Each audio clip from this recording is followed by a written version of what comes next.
we're excited about the next one. We're jumping into a panel and talking all about goals.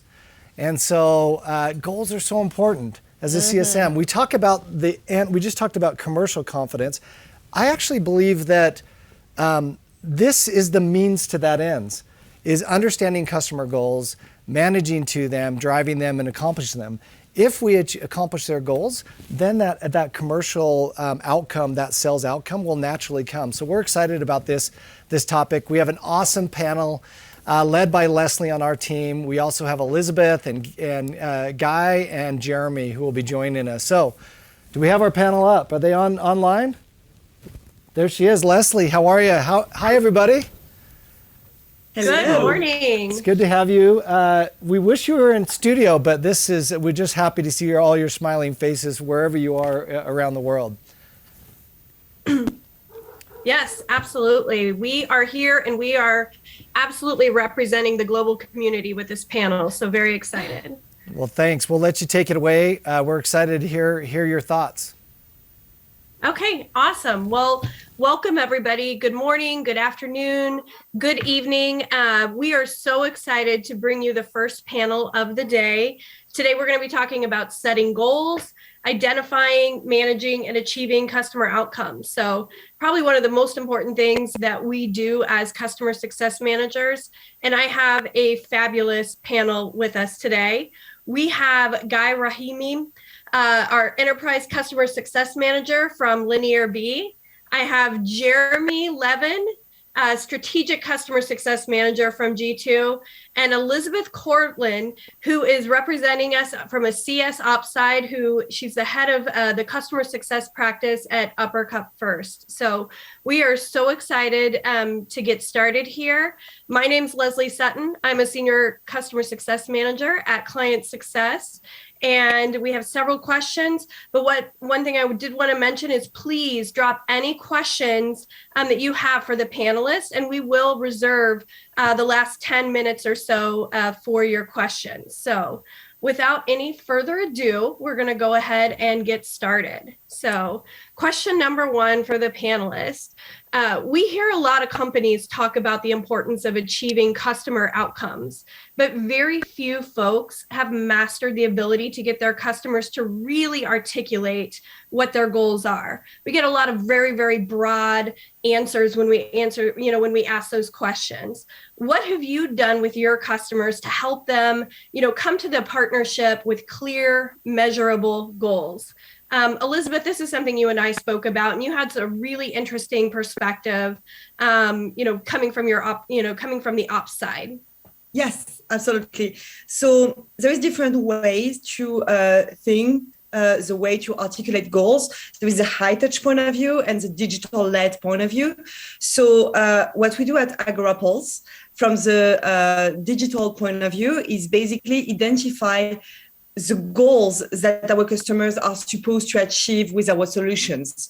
So when a company develops a product, we know exactly, as a company, we know exactly the kind of goals, the kind of objective we want our customer to achieve. So in terms of CS Ops, meaning digital led, and for the tech touch part, what we do is that we display the goals to users. Obviously, we double check with the sales team what is the closest goal that the customer wants to achieve, and then we confirm that with the customer. In terms of tech touch, digital-led touch, what's happening is that we cannot get in touch with customers directly.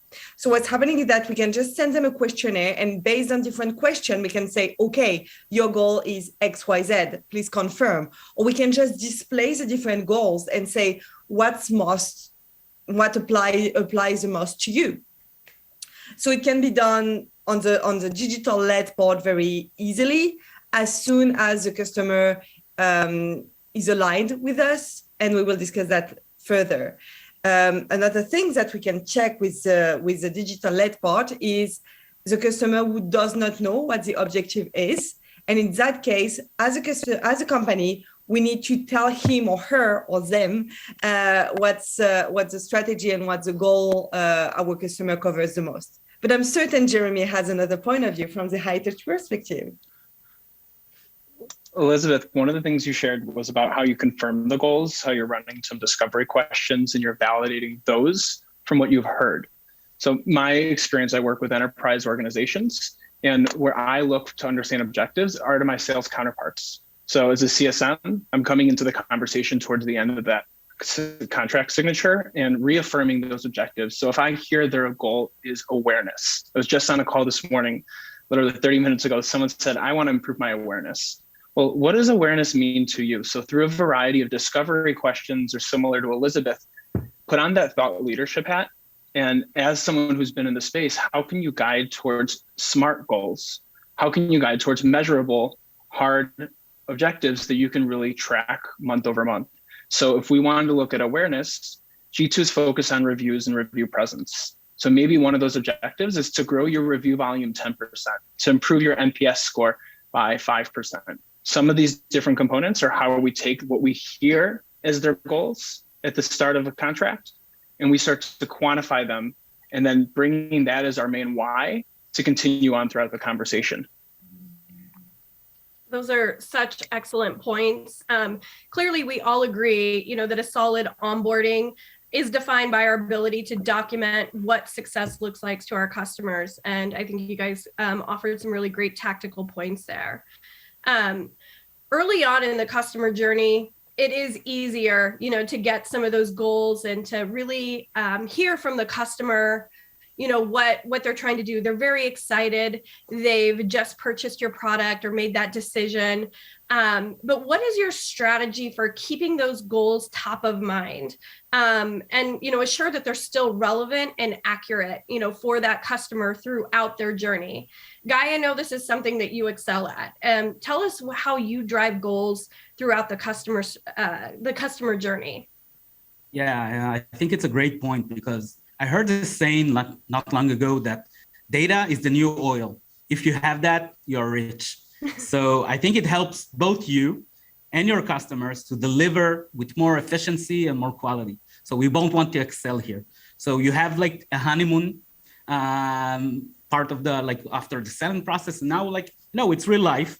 So I think that we need to use data to have proactive conversations. And we need always to keep tabs on how our customers are doing with meeting their goals, not in terms of usage, but in terms of actually making the goals that are important for them. So I also think that when you have the data, you can tell the story. So backing up your stories with data is always good. And I think that we should also congratulate and celebrate our customer achievements and letting them know, hey, you're meeting your goal. This is great achievements.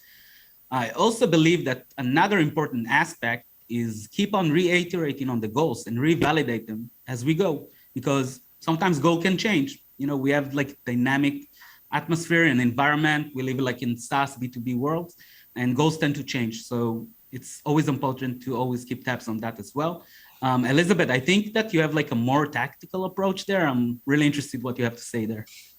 Actually, I will also rely on data regarding keeping track of customer goals. And one thing you mentioned, Guy, which was really accurate, is the steps to achieve the goal, which is basically the milestones, which are basically the milestones. So what are the steps that are necessary to take, that we have to take to achieve the goal? And as you said, data can help us see if the customer is achieving the goal, is going through the right milestones. Now, in an ideal world, we as customer success manager will call the customer every time the usage is quite low, or if he's reaching the goal, or high performing.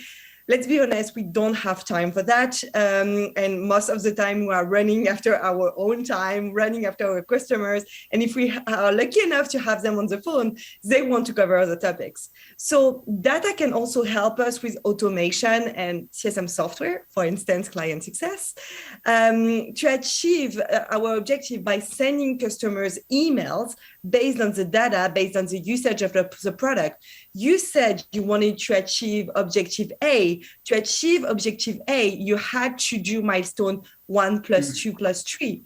You did not achieve that. Now, because you did not achieve that, look at this use case, look at what you could have done. So always empower user, based on automation, so they can really guide themselves through the process of achieving goals. Yeah, that's Data is the new oil, as you said. Yeah. Sorry. No, absolutely. That's, I mean, that is so true. And I think the one thing that we've learned the last couple of years is things can change, and they can change on a dime. And being flexible and being able to, you know, number one, either communicate or recognize that those goals are changing, or, you know, as you were saying, validating them is so critical for that relationship with your customer. So great points. Now, after the goals and objectives are identified with your customer, this is probably the most important part. You know, how do you document, track, and measure the goals? I know we've talked a lot about data, and I know we're going to hear a lot about that, but, you know, how is and then like a secondary question in this, how is that progress communicated to your customer? Jeremy, I love your answer for this, so I'm excited to hear you share it with the with everyone here today. So, to no surprise, I love data. Guy's spoken about it, Liz has spoken about it. We can call it the oil. My world is focused on data, and I truly believe there's ways to find new efficiencies by using data to our advantage. And so I have a mentor who shares this as efficiency hacking. I think it's a great effect of how do we take those objectives that we've just defined a couple minutes ago with the partner, and how do we continue with those, as Guy mentioned earlier, throughout the contract term, and always keeping those top of mind, because that is how they're measuring success. And as a CSM, we need to get this contract in the best case scenario to re-sign, grow, and continue the success of the partnership. So some of the tools that I use would be a business intelligence tool to help build a custom dashboard to define those objectives. And then the efficiency hack here, we use Google Suite here at G2. Google has a great opportunity to actually link Google Sheets to Google Slides. And I know Microsoft has similar capabilities. So how do I build decks that are based off of Google Sheet? And that Google Sheet is actually powered by our BI tool. And so all of a sudden we have this kind of nesting doll experience of, we run our data through a BI tool, it's delivered into a Google Sheet, and we then present that in a Google Slide. And on a month-to-month basis, you mentioned, Leslie, how do we communicate this efficiently? This is now running on automation. So if I have a partner whose goal is to grow their review volume 10%, maybe from 100 reviews to 110 reviews in one quarter, I now have this data presented and automatically will update. So myself as a former data analyst, I'm always looking for those efficiency hacks. And then how do you pass on the message in your decks, in your presentations? So including call outs, including recommendations, so it's easily digestible by those who are going to continue to view it, because we all know everything is just forwarded on to someone else. So we have to make that efficient, not only for ourselves to build, but also communicate that down the line. That's fantastic. And Guy, I know that you had a really great perspective here too. Yeah, so a repetitive motive here, data. It's the word of the panel. So yeah, so Linear B, it's a data platform. And I think what's special about that the customer has a full visibility whether they're making, you know, their goals or not. And we even came up with a feature called Goals to help the customers to see it. It's like team agreements and see the compliance they have around that. So part of what we do is research. So we take data and we benchmark that. So the customers are exposed to this benchmarks, and they can put themselves in the different tiers. So it helps them to see where they at and how they are moving forward according to their plans. And then you can make the small changes and the small fixes. And I think also what really helps here is to find ways in the product itself to show the customer where they see their progress, because sometimes you have dashboards, you have this different features and tabs, but sometimes you need to be able to tell the story and to connect the dots and showing them, I don't know, in QBR and EBRs in return on investment conversation, you see that point over here, see how it links to that, and then they understand the bigger picture, and it's like you have that aha moment, and you know you've done your job right, and you're happy. Yep, that's yes, absolutely, Elizabeth. I was thinking about the documentation and tracking and measuring, and everything you said, guys, is amazing. And I was also thinking that most of the time our customer, they send our presentation to their manager, to their coworkers. So beyond data, beyond showing progress, it's super important and crucial to make the data talk. So there is no confusion about what the data means, and maybe explain within the presentation, what does it mean? What does this progress means? And how did we go there? How did we achieve these results? So I just wanted to add that tiny stuff. Yeah. No, absolutely. You're reading my mind, Elizabeth. Like my point, based on their answers, was the exact same thing. You know, customer success, we know it lives and breathes off of data. We have to have the data, but the biggest part is, you know, getting that data to tell a story for the customer that's going to help them lead, you know, throughout the journey. It's going to lead to value realization faster, which is going to lead to them meeting their goals and obviously very smooth renewals, which is everybody's goal. So very, very great. Okay.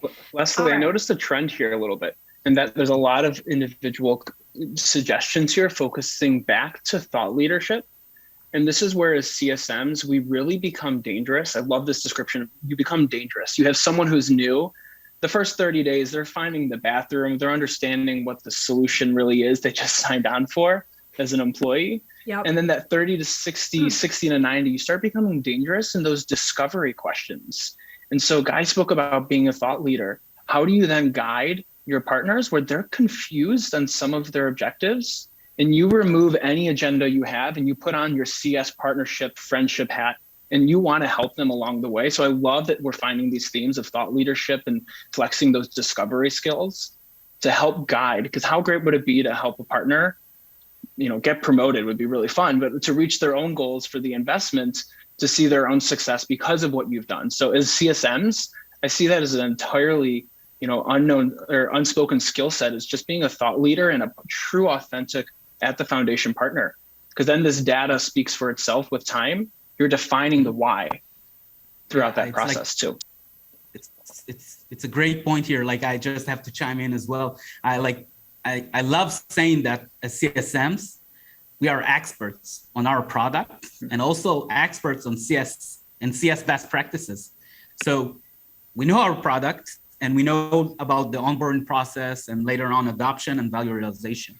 So we know the different steps, and we know how our customer journey looks like.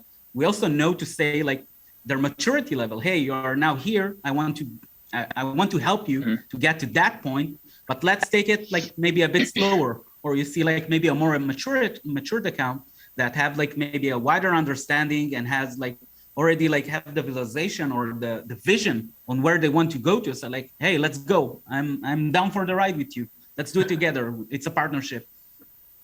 I'm thinking about what we've discussed during the preparation, Jeremy, when we said, show them the mountain and ask them which ones they want to reach. So basically the mountains are the goals, and there is different way to reach the top of the mountain. So, and the different ways are just the milestone, and you need to understand how, so Jeremy, obviously you'll know more the terms than I do, because I'm not a professional hiker, but or an outdoor person.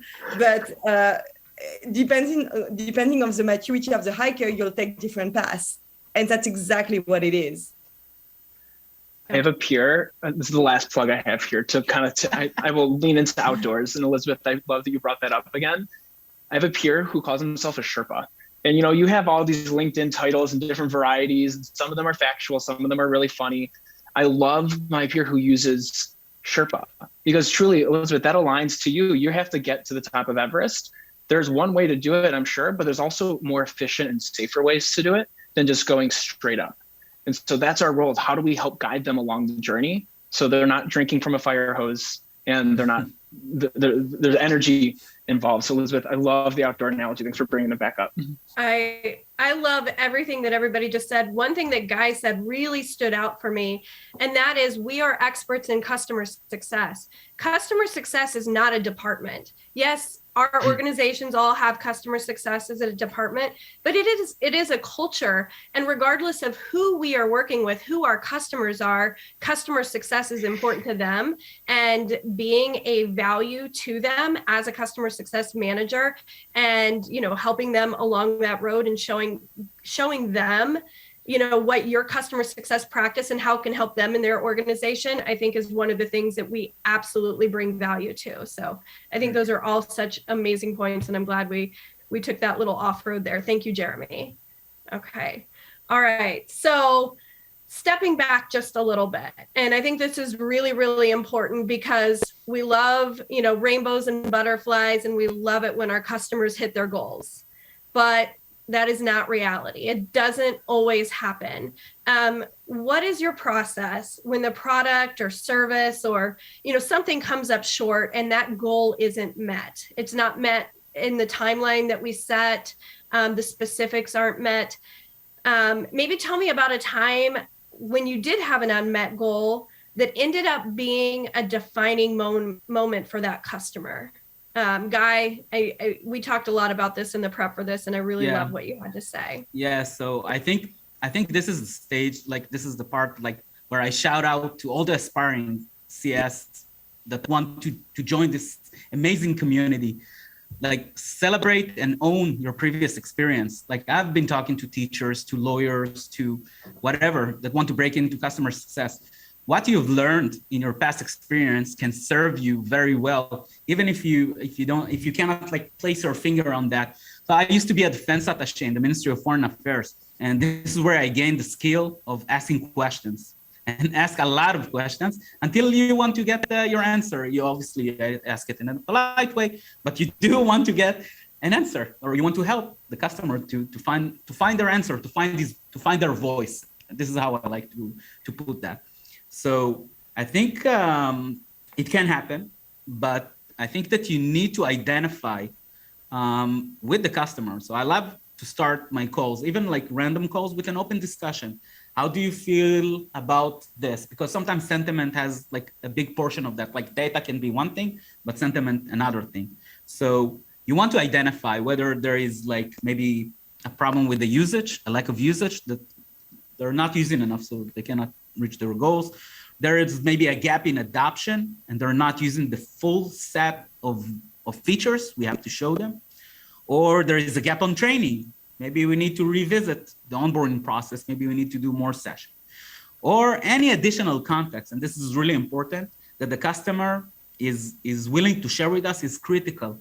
Because if they will tell us, hey, I think this flow is not really working for me, and this is not very intuitive for me. So you can understand that there is something else that is in the way. And I think after getting all this information, you have to come up with a success plan. So you have to like really build it and maybe set like even more like sub goals or like tiny goals for yourself to bring this customer on track. It could be like create feature requests, revisit on a training session. And I think what helped me the most is share best practices of other customers. I learned a lot about my product from how other customers use that. And I tend to take these learnings and just tell other customer, hey, my customer found a really neat way of doing that. It really helped them achieve that. Maybe you should also try that. And they're like, this is really interesting. And I love it's coming from the customers. I simply love that. Awesome. That's fantastic. Elizabeth, I know that this was something that was really strong for you as well. So the first thing I would wonder is when the goal is not met, can the goal be met? So we need to examine the ICP, the ideal customer profile on that. Is the customer a good reach for us? So as you said, Leslie, and I think we all align on that, customer success should not be a department. Truth is, it is a department now. We should all be customer-centric. We should have customer-centric companies. Truth is, all companies are not customer-centric. So what do we do with that? So if the goal of the client does not align with the goal of the company, maybe it's a bad fit customer, and maybe we should put all our energy on customer who meet the ideal customer profile, or at least the value or the goals that enable the solution to achieve. So that's the first thing. After that, when you are a good fit customer, but when you cannot achieve your objective, you have indeed that. It's so funny, guys, because I was writing success plan and you just mentioned that. So weird. So regarding success plan, ideally at the beginning of the journey, you will draw with your customer what could be the difficult part to discuss, to take. Like, for instance, I don't have my dev team available. I have difficulty with the training. So ideally, you would know everything in advance and you would know when it's going to be difficult, so you can tackle that in advance.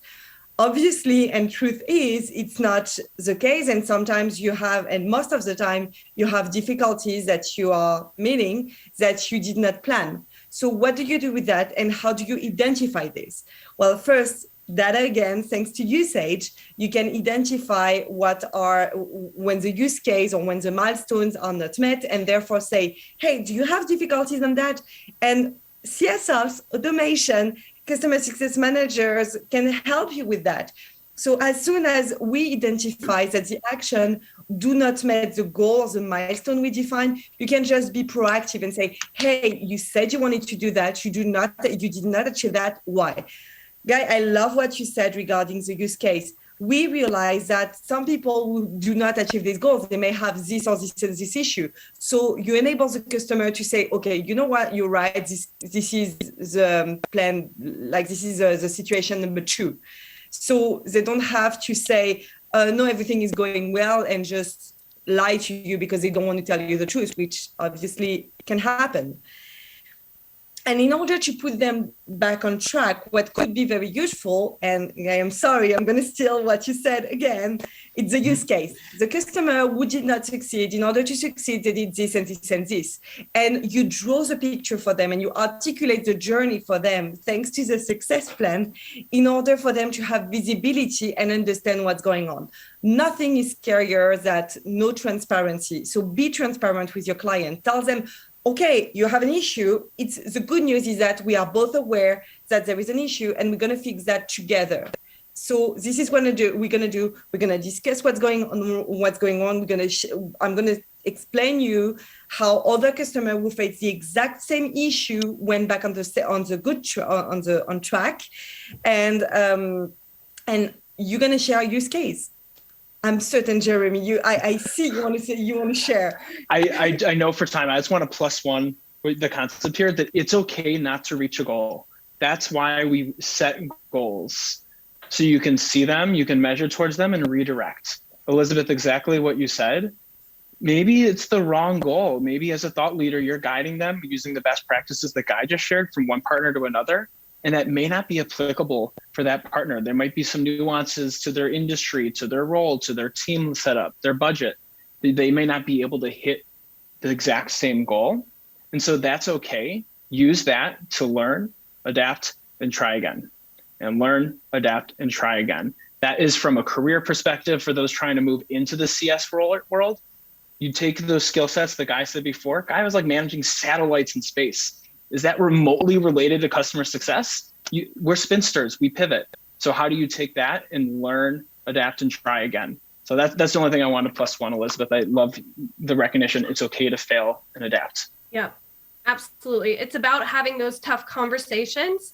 And when things go wrong or we don't quite meet those goals, that's when you can really define yourself as a consultant, as a partner, as a thought leader for your customer. It's only going to strengthen that relationship and, and help move them in the right direction. So that's fantastic. All right. Now, the next one is another kind of tough question. And because oftentimes we are really kind of put in the middle between our organization and our customer. So how do you manage the need to meet internal goals that your company has set when that doesn't match up with the goals of your customer, whether it's NRR or adoption of new features, advocacy? How do you reconcile that misalignment when it takes place? Jeremy, I know that we talked a lot about this.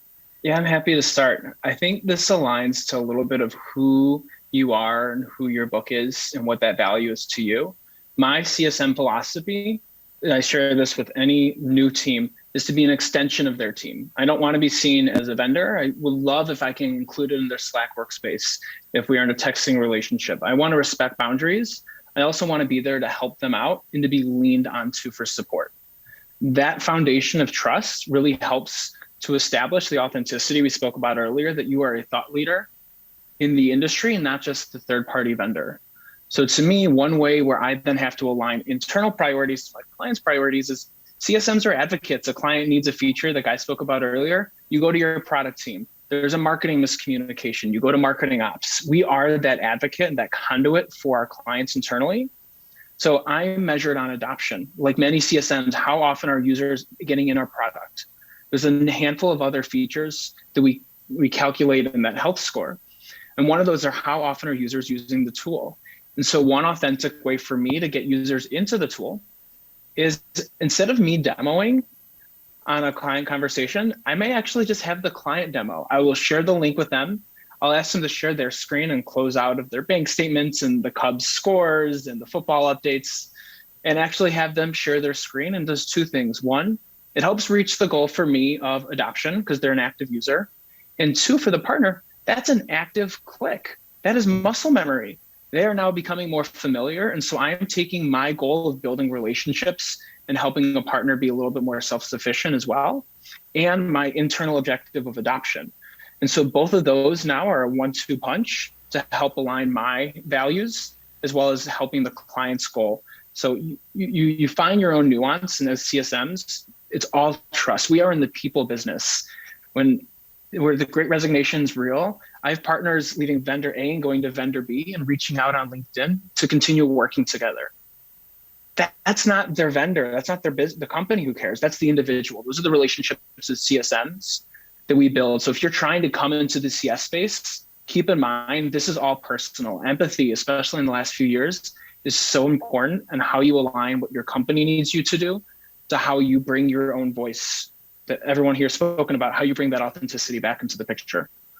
Yeah, I think that's a great point. And because of where we are in time, I am going to skip to the next question, because I feel like it's probably my favorite question that we wanted to talk about. I think that, everybody's points have been so fantastic so far. We've talked a lot about, how we define the goals, how we document, how we measure, how we track, how we celebrate, what we do if goals don't happen. But I feel like I would be really remiss if I didn't ask this talented panel about their own goals, professional and otherwise. Guy, tell us about your goals, that you've set for yourself, and then we'll go down the line here. And again, make sure you're putting the questions in the chat, because we will go to Q&A directly after this question. Yeah, I'll keep it short and sweet. So as for the professional aspect, continue my amazing journey with Linear B, learn a rocket ship. I wish to become a VP of customer success in the near or far future, and pretty sure I will get there. It's really important to me. I also want to keep on creating customer success memes. This is a great passion of mine. So I keep it in the professional because I brighten other CS professionals' days, and that's good.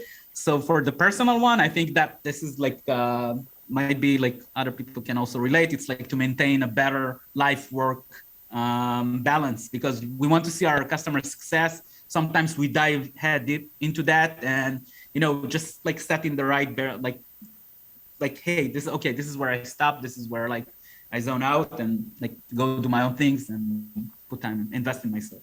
That's awesome. And I can't wait to see all of the memes that are created. Check my LinkedIn. Yes, I absolutely. All right, Elizabeth.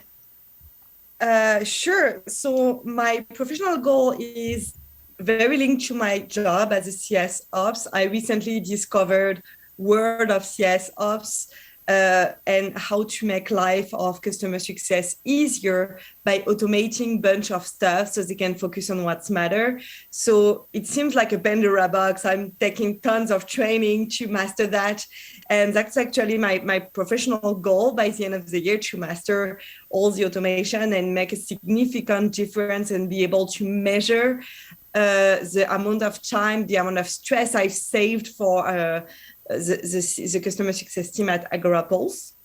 So that's a professional goal. Regarding the personal goal, I'm a new mom, so I have a baby. I'm exhausted.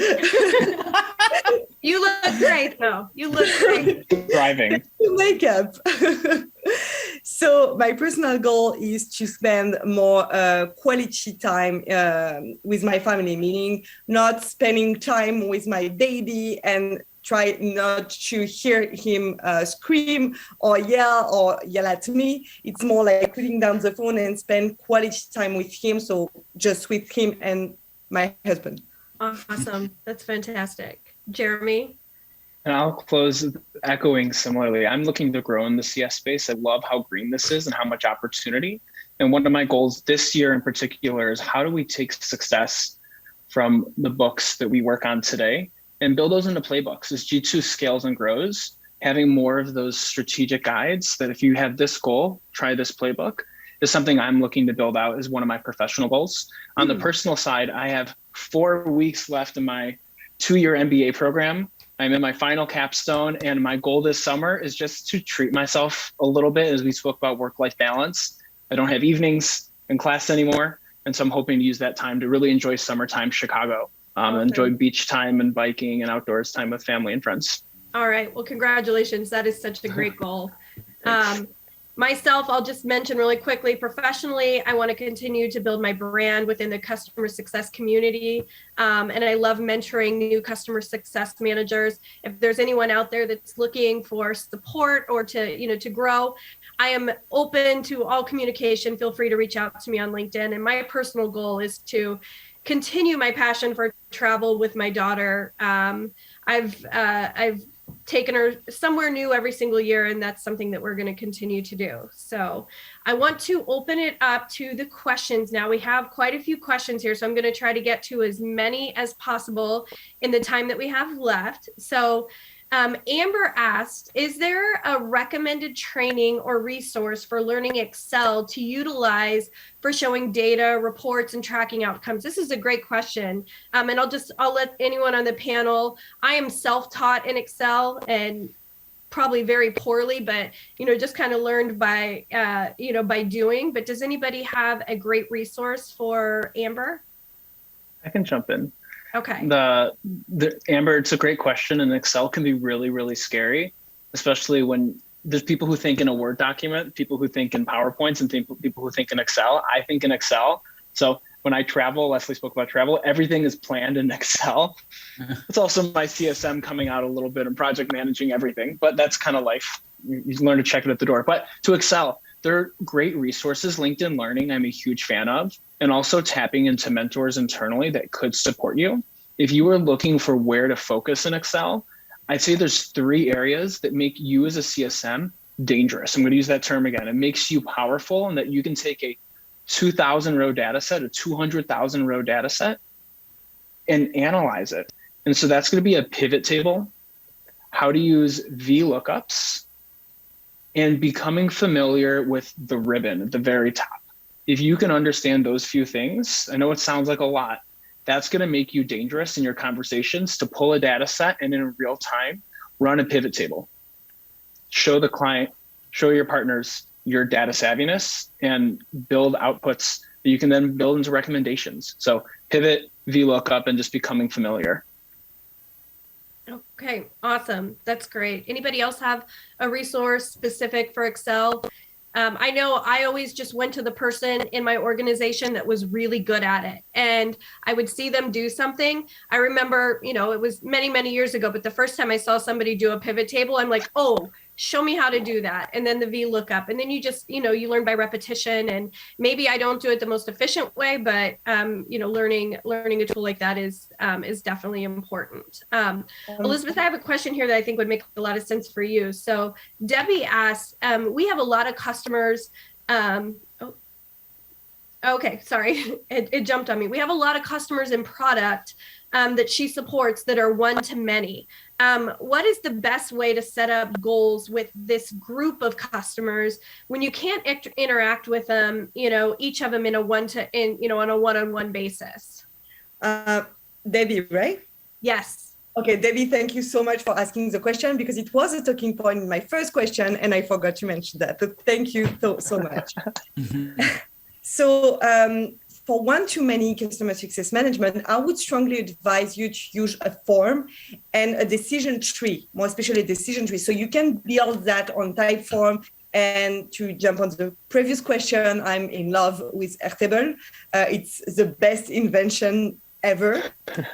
So I would strongly recommend to use forms so you can easily ask questions to customer in terms of decision tree.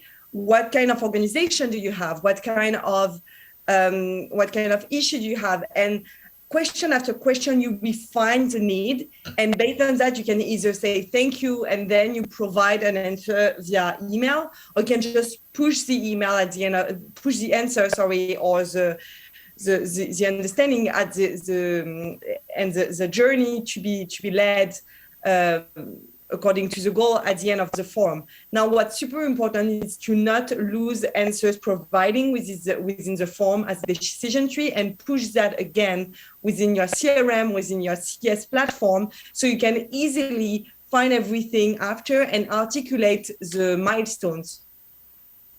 Okay. That is great. Okay. Jeremy, this next question is coming to you, and I knew we were going to get a question on this. Actually, multiple people asked this question. Boy. And I'm going to throw it out there to Christy that this would make a great boot camp someday. So, keep your schedule open, Jeremy. But do you have any suggestions for learning how to automate the Power BI information into the Google Sheets and slides? It sounds like a game changer. I mean, absolutely. I think this is something that everybody would love. Anything that automates and, makes beautiful dashboards gets me excited. So any suggestions that we can quickly cover? But like I said, this sounds like a great webinar that we could do, as an additional training in the future. I would love to hop on any conversations. So client success team or anyone who wants to have one-off coffee chats, let's do it. Please reach out. The two things that come to mind immediately are familiarize yourself with your tech stack. Since I've been at G2, we've had 2 business intelligence tools and a couple different data warehouses and other data sets where we have to pull from.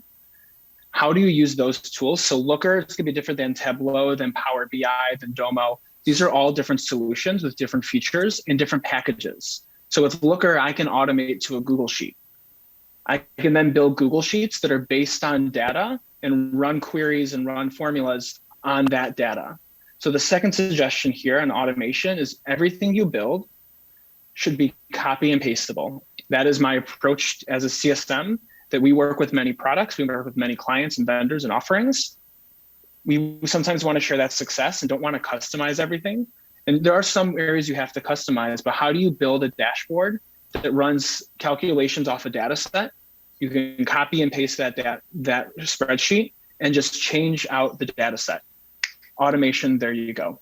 So we're more than happy to talk about this at another time. Learn your BI tools. They will work differently. Some might not have an integration to Google Sheets. Some might integrate into your data lake and you can pull it in that way. So familiarize yourself with your tech stack and try to standardize as much as possible so you can copy and paste in and out new data.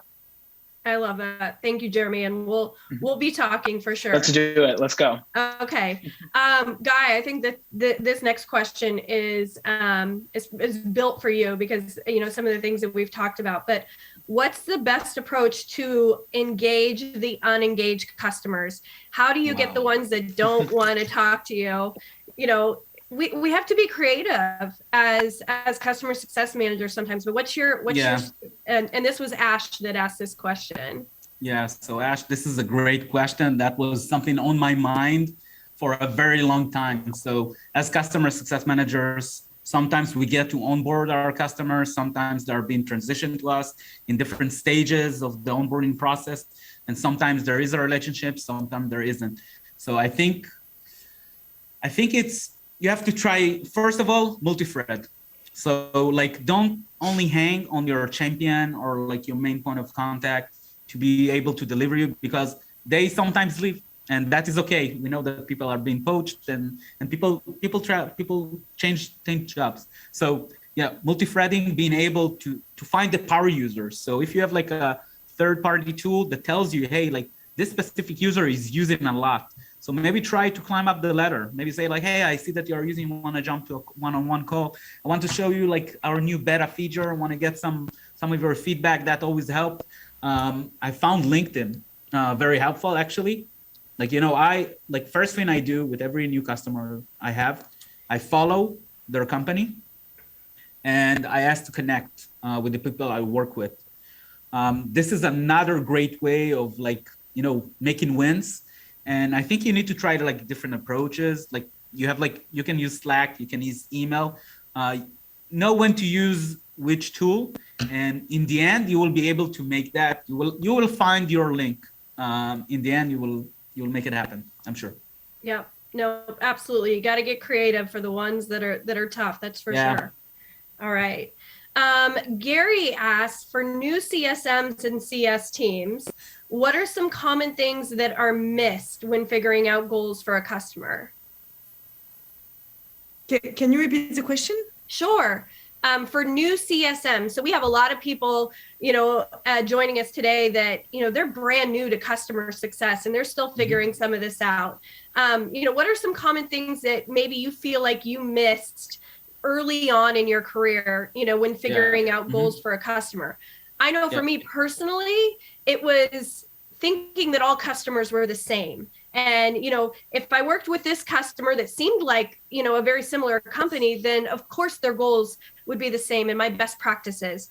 So that would be my one thing that I missed, and, not to get to know individual companies on that deeper level. Does anybody else have something that they feel? Yeah, I would be very happy to chime in here. Okay. I think what really resonates with me is that as more of a junior CSM, I was eager to start the onboarding process. Like, hey, kickoff call, let's start. Let's dive into the details. Let's go see the product. And I think that if you you pause, you take like a deep breath, you have an open discussion. You need to hear what the customer wants to achieve. You need to like have this open discussion, ask open questions, try to direct them towards the different features that you have in your product to help them to achieve these goals, being able to quantify them, like maybe align them in different like use cases. So we're really in my company around 5 master use cases. So it goes from marketing to product marketing to sales to customer success. So we all know we have like the same lingo. Customers already know this use cases, and it's very easy to hone around that and like really, put it down. So like have open discussions, ask questions, really important. Okay. I would also, that is fantastic. Oh, go ahead, Elizabeth. I'm so sorry. No, it's fine. I think it's very linked to what you said, Guy, regarding the personas. Indeed, at the beginning, just like many others, I've stick to just one person at the customers. And I've learned the pyramid of persona, which was amazing. So 1 decision maker, 2 champion, 3 end users. So you always get in touch with someone. So not everyone can blacklist you. Or if they blacklist you, you have the issue is about you. So I think the pyramid of contact is the first thing. The other thing is the solution that you sell is a way to answer to the issue. It's not the issue, it's not the solution at itself. So be candid, and it's very linked to what you said, Guy, again, regarding the question. You don't be afraid to ask tons of questions saying, I do not understand, I don't know. I can help you regarding the features, but you are the experts when it comes to telling me what's going on with you, what's the issue with the company, why did you decide to solve this solution, what did you have to buy the solution, what did you have before, who is on board, who did not want this new solution. So I think something that I should have done more and that I'm doing now is ask tons of questions, and maybe when I explain stuff to customers, explain stuff as if it was to my grandmother. So it's very easy to understand to everyone. Yeah. Jeremy, any final thoughts? Understand the why behind a goal. Yeah. I work with enterprise. Most of my partners are public organizations, and I can look at investor reports, quarterly reports to understand and connect the dots. So if they have a goal to add 10% more reviews, what's the why? Maybe the investor report is speaking to user testimonials and an advocacy function. So that 10% of additional reviews ultimately connects to that CMO's objective. And so in your discussions, you asked earlier about why, like what question can you ask are you missing in your goal setting conversations? Understand the why. Why do you want to grow your lead volume? Well, pipeline. Well, is there a specific product group? Is there a specific region? Is there something behind there?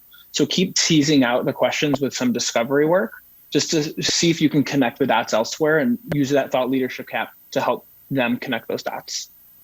Fantastic. All right. This has been so wonderful. I love this panel so much. Everybody should connect with them on LinkedIn.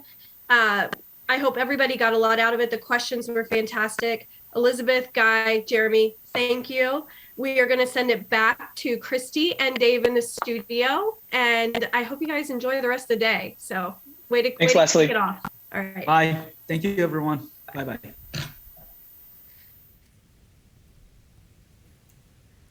Awesome. Well, thank you guys so much for that. Leslie, Elizabeth, Guy, James, awesome content. I want to spend some time chatting about this with you, Dave, because this is obviously a topic that is near and dear to us, so much so that we went as far as building part of our product around managing and capturing goals for our customers. But want to hear your thoughts. What were some of the big milestone or key takeaways that you heard in today's discussion? I liked right at the end where Jeremy said that to really understand the why behind the goals. I often say a common theme that says seek to understand. I think that's so important to like really understand. Don't just write down a goal, but understand the business perspective behind it. Maybe understand even what are the incentives for your executive sponsors to achieve the goals. And the more we understand about their business and the more we understand about the goals, the easier it is for us to help them achieve it the right way, if that makes sense. Yeah, absolutely. And I love the 5 whys strategy and like approach to these things that often you feel annoying and pestering. But if you ask the questions thoughtfully and ask them whys, you'll get some great insights and answers. All right, I gotta call out a couple other points from this conversation. I loved it. Honestly, the customer goals is like the hill I'll die on because I do feel that this is the new health score. I think we need to get away from us focusing so heavily on like our internal metrics as our barometer of health and start focusing on our customers' ability to achieve these outcomes. Yeah. So if it's not something you guys are doing today, it absolutely is something that you need to be. But Guy, I think you had your mic drop moment in your comment here. Data is the new oil. I absolutely love that. If you have it, you're rich. And I love that you guys talked so incessantly about how you integrate data around goals to either help you guys automate, drive efficiency, but more importantly, how you're able to tell stories with your customers. So I really loved that as like a key takeaway. Yeah, I love it as well. You know, I think one of the challenges, goal capturing is somewhat of an art, if that makes sense, and being able to get that information from your customer and be able to do it in a trusted way and then work to collaborate to achieve those goals. But I love your statement, I'll say, that goals are the new health score. Yeah. If you want to know if your customer is healthy, if you want to know if you're driving value, look at what goals you've been able to accomplish along the path. And I saw a recent study, I can't remember who it was. Was this the YouTube video that you shared with me? Yeah, I can't remember the gentleman's name, but go, continue. It was good. That basically said that the greatest indicator of success is achieving value, achieving goals, and achieving milestones, desired outcomes, objectives, whatever you want to call it. That's really important. So learn to be a master, learn the art of capturing goals and navigating those and achieving them with customers, and your likelihood of success will go up significantly. It was Greg Danes. Greg, I'm sorry. That's right. Greg, big shout out to Greg Danes and his recent YouTube video. Yeah, and it was great. And honestly, I think the thing I liked about that the most was something that you and I talk about a lot, Dave, is that, you know, when you have a customer who may unfortunately have left, when they leave and they're like, oh, well, we loved you, we loved the experience, we want to come back, like, we'd work with you again in the future. It's like, but why are you leaving? Exactly. Well, probably because you didn't achieve your goals. Yeah. So really, really awesome content.